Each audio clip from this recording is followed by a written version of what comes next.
This is Pet Life Radio. Let's talk pets. Welcome to Animal Rights on Pet Life Radio. This is your host, Tim Link, and I'm so glad you're joining us today. Super duper excited. I've got so many questions already on the top of my mind for our next guest.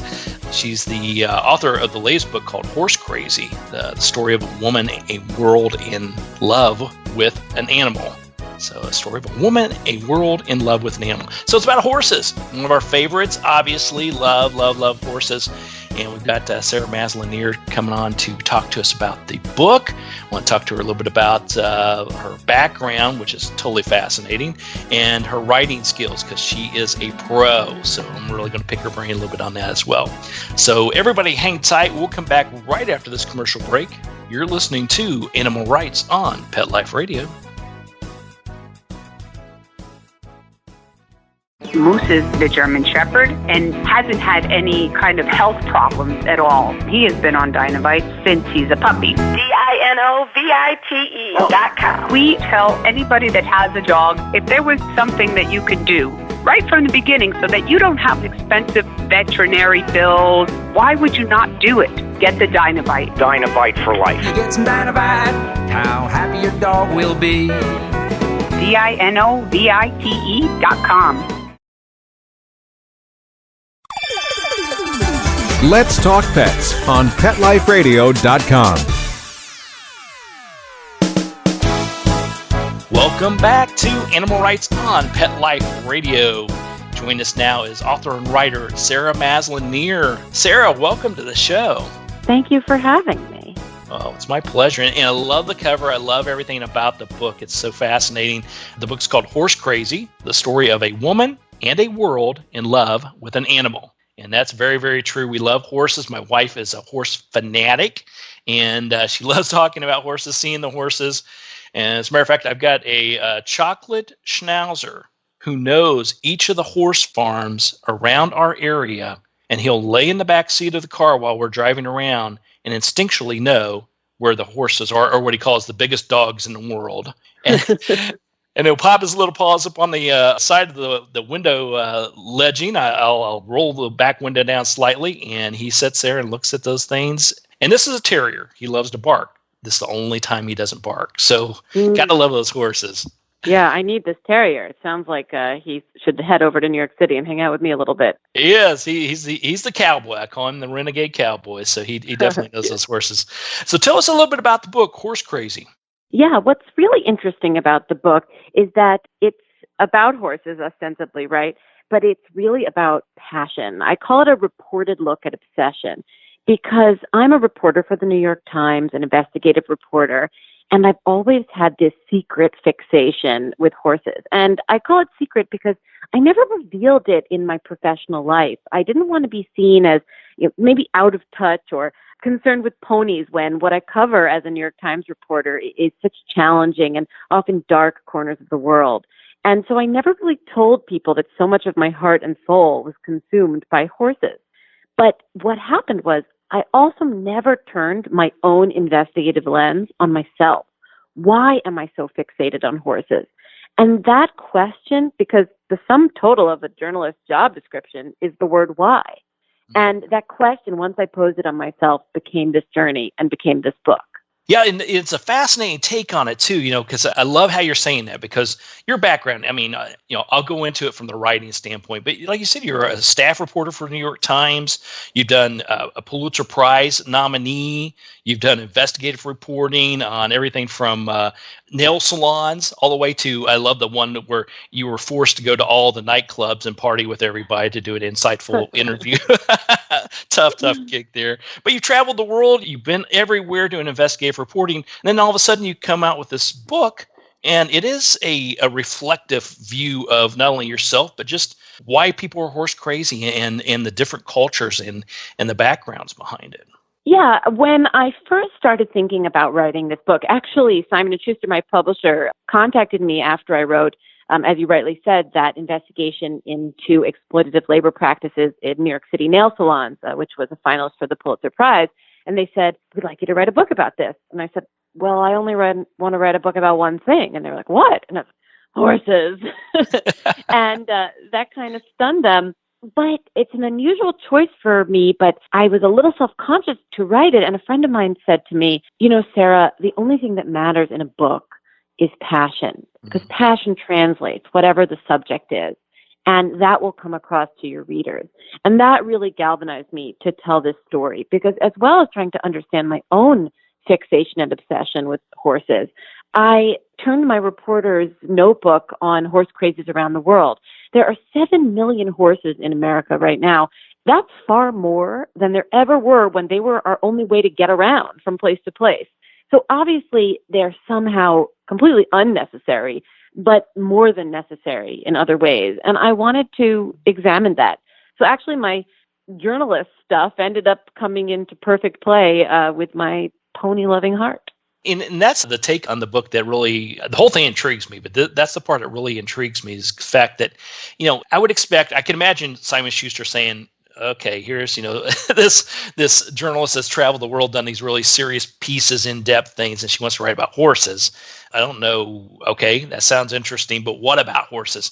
And you take it in a lot of different angles. You really look at this as not only your obsession and what your thoughts and thoughts of your dad and things of this sort, but you really take a real introspect into why it is you're interested in them, but also all these different other avenues of why people in different cultures, parts of life, these type of things that have a fascination and a love for horses. So the structure of the book, I basically used my own life story with horses as the backbone or maybe the spine of the book, and each story is a page that comes from it.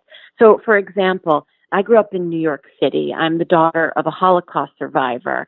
And I felt very out of place in this elite equestrian world.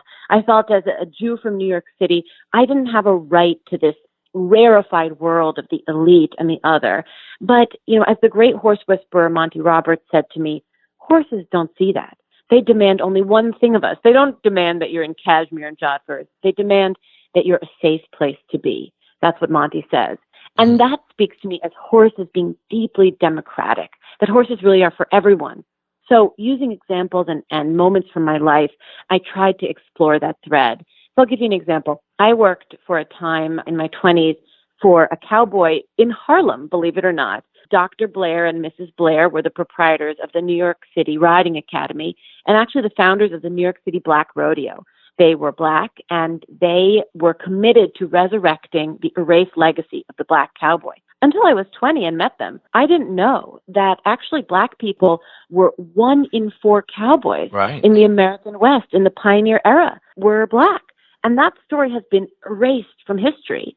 And so using that window into that world from my life story, meeting the Blairs, I ended up riding the range in Texas with a postman who has spent his life savings to create a museum to the Black cowboy to resurrect that erased legacy, really removed from our history books by racism. And that is kind of an example of the way my own story, which, journalists never use the word I, right? We're forbidden. That became the sort of warp and weft of this tapestry that I tried to weave with the book. When you went on this journey, you went to Texas to delve into it a little bit more from a personal and obviously a professional standpoint. What was their take when they saw you for the first time? You contacted them to ask if you could come down and ride and learn and these type of things. Was there any hesitation, or were they fully open to what you were trying to accomplish, or did they just want to get the message out? It's really interesting. As a journalist, I'm a professional busybody.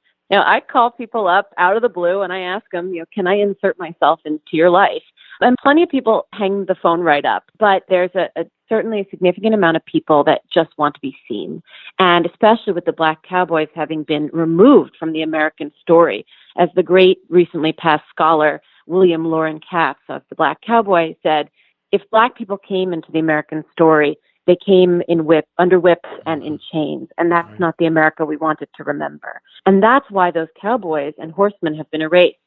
And so people want to they invited me into their world because they want to show that they've always been there. The rodeo sport of bulldogging, which is at every rodeo around the world, was created by a Black man called Bill Pickett, and he was only inducted in the Rodeo Hall of Fame in 1989, 75 years after he died. Yeah. People want to be part of the story because they always were. Absolutely. And, you mentioned Bill Pickett, who is famous in the world of rodeo and horses and, this area. So people that know that. But I still even believe today, even though he's been inducted, do they really know he's an African-American cowboy?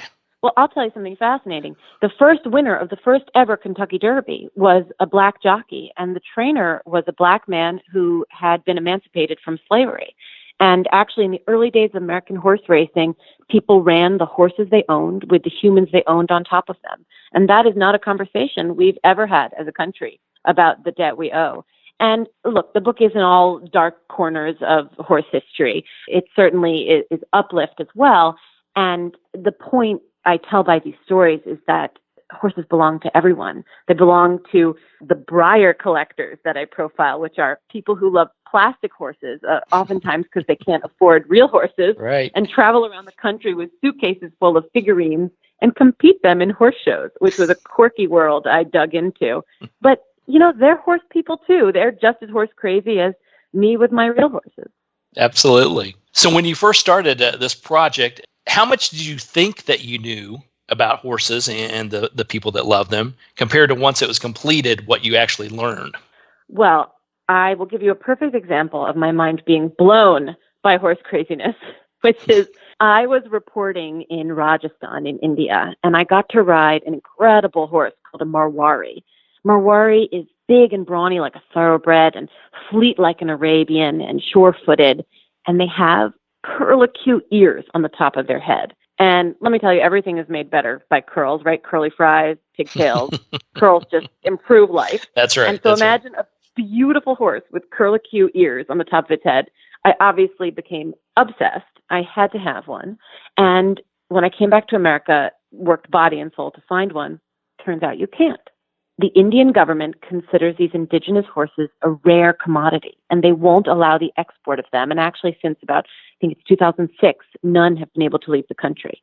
Wow. And yet, I found a woman on Martha's Vineyard who has a dozen of them. So I called her up and I went to visit her, and I couldn't figure out, for the life of me, how does she have this growing herd of Marwari horses when nobody can get them out? Well, Tim, they have been smuggled as semen in her pockets. On Air India flights for the past 20 years. She has been smuggling rare stallion semen out of India because she's just that horse crazy. But want another twist? You ready for another twist? Oh, I don't know. Down? I don't know if I'm ready for another one after that. So she's an English woman. And I said to her, look, you got to tell me. Like I said, the sum total of my job description as a journalist is why. You've told me the what.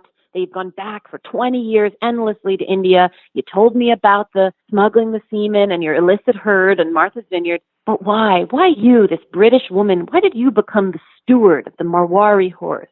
Turns out she's been traveling back to India many times a year for 20 years because she's been having a love affair with the first safari guide who took her on her travels across India.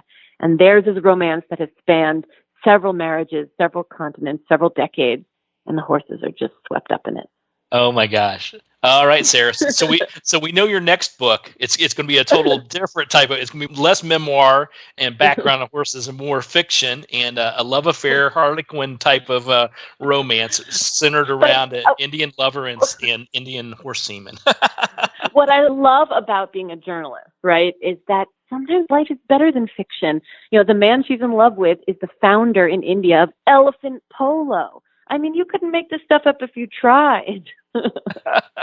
I see it now. I hope you told your editors this story because I definitely see a second book coming out, and you may have a whole new future. You may have to change your name to a different pen name or something for this one. Well, it's a chapter in the book, but I think there's a lot more to say about Francesca Kelly and her semen smuggling. Yeah, exactly. Yeah, the more detail I learned just now, that's I don't want to know anymore, but yet I do want to know. It's like a bad wreck on the side of the road or something, Oh, goodness gracious. All right. Well, listen, we're going to take a quick break. We'll come back right after these commercials. Talk a little bit more to Sarah Maslin Nir about her book, Horse Crazy. And then I want to dive a little bit more into writing in general and the skill set of the writer, the journalist, the reporter. So everybody hang tight. We'll come back right after this commercial break. You're listening to Animal Rights on Pet Life Radio. Sit. Stay. We'll be right back after a short pause. Well, 4 to be exact. For those fortunate to have experienced the deep bond and unconditional love of a companion animal, the death that follows can be one of the most difficult and misunderstood losses to go through. Many times, this devastating loss goes unrecognized and trivialized by family and friends, leaving grieving pet parents struggling to find healthy ways to cope with the loss. In And I Love You Still, a thoughtful guide and remembrance journal for healing the loss of a pet, Dr. Julianne Corbin calls attention to the difficulties unique to the loss of a beloved pet and provides an interactive and compassionate guide to help you process your loss and work towards coming to a place of peace and healing. For those interested in journal therapy and looking for a professionally written and compassionate resource to help understand and reconcile the grief associated with the loss of your pet, this book is for you. And I Love You Still, a thoughtful guide and remembrance journal by Julianne Corbin, is now available for purchase on Amazon and other major book retailers. Let's talk pets Let's talk pets on Pet Life Radio. Pet Life Radio. PetLifeRadio.com. Welcome back to Animal Rights on Pet Life Radio. Continue our conversation with author, writer, journalist Sarah Maslin Nir. Her latest book, Horse Crazy, the story of a woman and a world in love with an animal. So Sarah, after putting together the book, Horse Crazy, what is it that most intrigued you and fascinated you about putting everything together? And then what are you hoping the readers will get from it? Yeah, so originally when I pitched the book, I said this is an almanac or a compendium of horse crazies around the world. And actually, I ended my pitch with, this isn't my story. This is the story of the horses. And my editor pushed back and said, look, we think it's your story too. And for a journalist, that is inimical to what we do. I said earlier, we just don't use the word I. It's beaten out of us. So the idea that I would include my memoiristic narrative in this was like itchy. I didn't want to do it. I was like, oh, gross. But yeah, it made me twitch. But then I thought, when you look at a puppy or a cat, you think, oh, right. But when you look at a horse, you feel something. Right. It's kind of like the same emotion of looking at a mountain vista or the waves rolling in on the sea. And that made me realize that horses are deeply personal, that they have a deeply emotional connection to people, and that it wouldn't be a true story of horses if I wasn't included. So the writing process ended up being deeply personal and unexpected, and I've never written that way before. I talk about my family. I'm the daughter of a Holocaust survivor. I had a lot of sense of not belonging as a Jew in this Tony world of horseback riding. And I also tried to understand, why did I engage so deeply with these animals? Why were they my everything? And, I have a very fractured family, and I talk about the loss of my brothers who are from another marriage and really don't participate in my life. And horses were creatures that always would be with me in a way that my family wasn't. And the other thing I address in the book, which took a really personal turn, which was very challenging to write, was on Thanksgiving Day of 2010, I was stabbed by an intruder who climbed through my window in my apartment in New York City. And it really ruptured my life. And horses helped me heal. I developed something called hypervigilance, which is where you hear every sound. It's a post-traumatic stress reaction because you're always listening for the next guy who's going to come and attack you. And horses live like that every day because they're prey creatures. And actually speaking to the great horse whisperer, Monty Roberts, helped me understand that's what a prey creature feels like. And I had become one. And ultimately, what helped me recover was realizing that unlike these horses that I loved so much, I had a choice as to whether or not I was prey. And it wouldn't be something made for me by a stranger in the dark. And so writing that stuff was reliving it. It was harrowing, but I think a story has to be true and has to be real, and it needed to be included. Right. And I found, animals in general are great teachers, and they're great healers. We look at the horse in particular as being a fantastic healer. It sounds like that you, correct me if I'm wrong, you knew that horses were healers, but through writing it and actually forcing yourself to put this out there, did it help you go through a healing process? Yes. And in some ways it reopened a lot of wounds. I actually started riding really badly after the book came out. I have 4 horses, hunter jumpers, outside of New York City. And so I started riding like crap after the book came out. And I realized because I was reliving that story, all those stories, that all of this emotional connection to these animals that I don't really think of on the surface of my mind, that it's this connection that's in my soul and I don't question it. That every time I did a book reading, every time I did an interview, I was unpacking what horses meant to me. And it kind of destabilized me.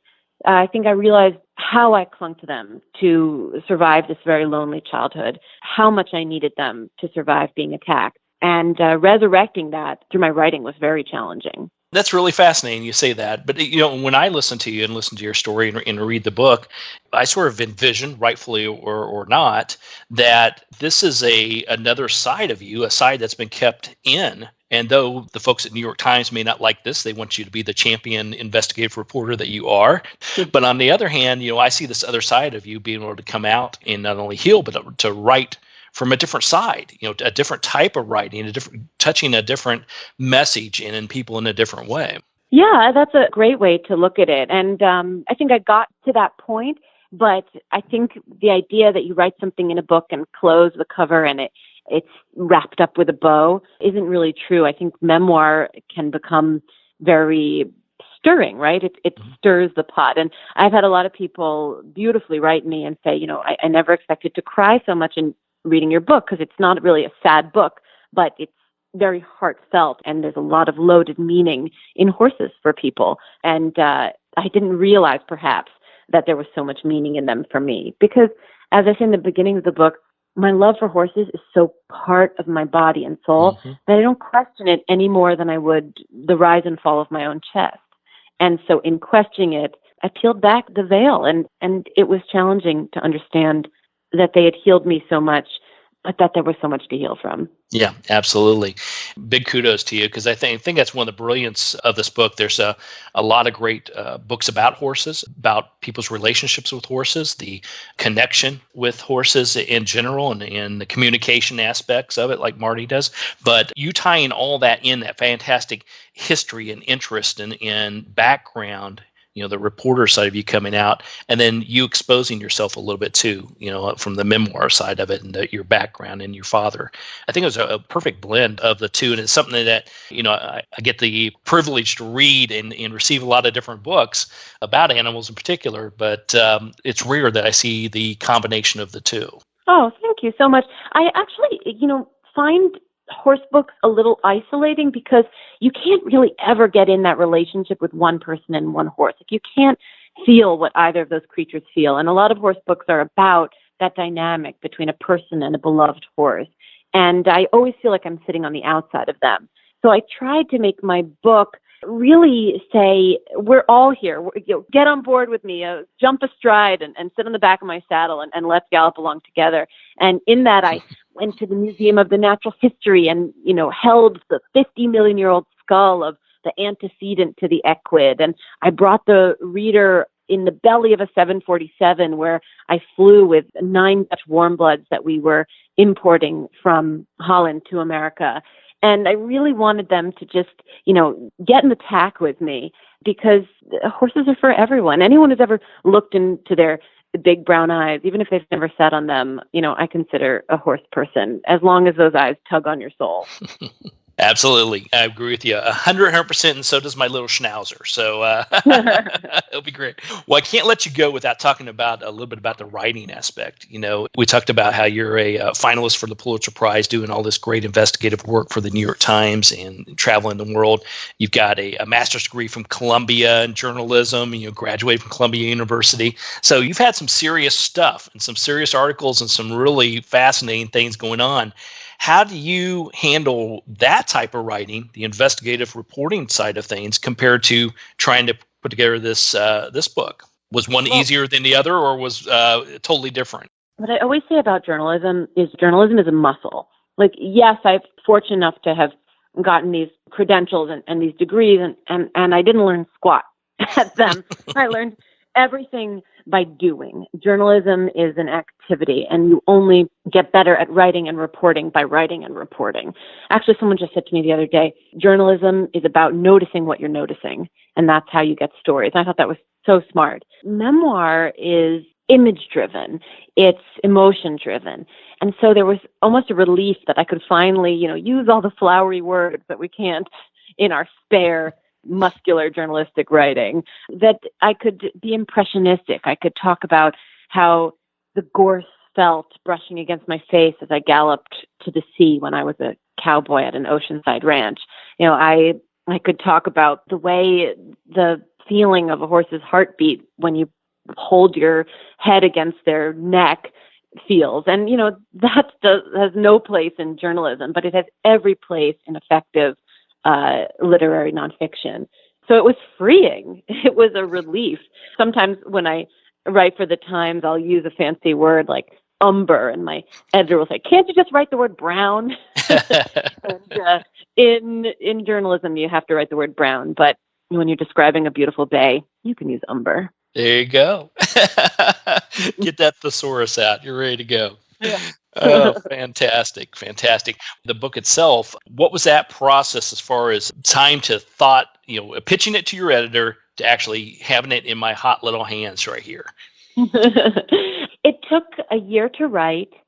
Probably could have done it faster because those stories were all just in me, but I do have a full-time job at the New York Times. Mm-hmm. And what was really fun was the process of the cover, which you remarked on. Thank you. It's actually a horse striding into the sea with a little girl on his back. And that's actually the exact Marwari stallion that I rode into the sea myself in Martha's Vineyard. And it just so happens an artist had done a photo series of little girls riding these rare stallions into the water. And so this picture, you don't see the girl's face. She's striding away into the ocean, kind of embodies how horses allowed me to, gallop into freedom, that feeling of being with her on her back.